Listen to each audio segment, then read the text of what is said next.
पाठ माने गंडमूर्ख हेले पाठ पढ़िले भी गंडमूर्ख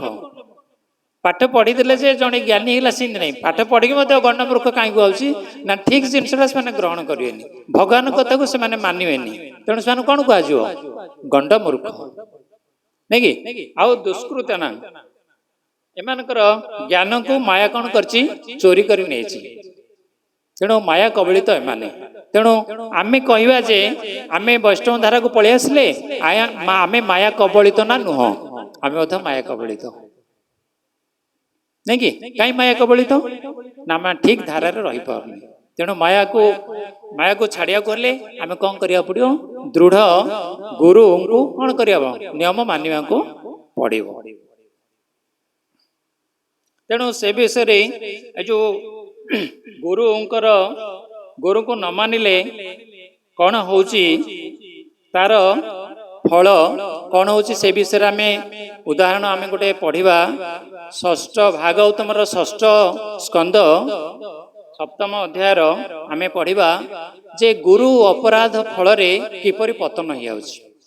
आम गोटे आलोचना करवा थरे इंद्र मनोजोग सहकारे शुणवे मु प्रश्न पचारि शुणी से प्रश्न पचारि कहे थरे इंद्र तांका स्वर्गपुर रे राजसभा बसी समस्त देवता उपस्थित अच्छा आउ नर्तकी उर्वशी मेनका समस्ते नृत्य करुछंती समस्ते आनंद उल्लास रे कौन करछंती विभोर अछंती से समय रे तांकर देवता मानकर गुरु के बृहस्पति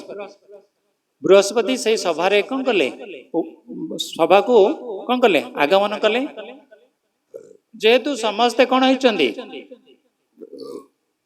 आनंद उल्लास रे मशगुल होइचंती स्वर्गपुर जानुथे तार कौन से अभाव नहीं कौन सी दुख नहीं नहीं कि तेणु आनंद समस्ते एते मशगुल होइचन जे तांका निज गुरु आसुचंती समस्त देखुचंती किंतु कहेले सम्मान दउना इंद्र निजे मध्य सिंहासन उपर बसचंती राज सिंहासन उपर बसचंती से इंद्र कहना तू गोटे इंद्र पर हेलु आ नहीं कि तते इंद्र चंद्रमा नहीं कहना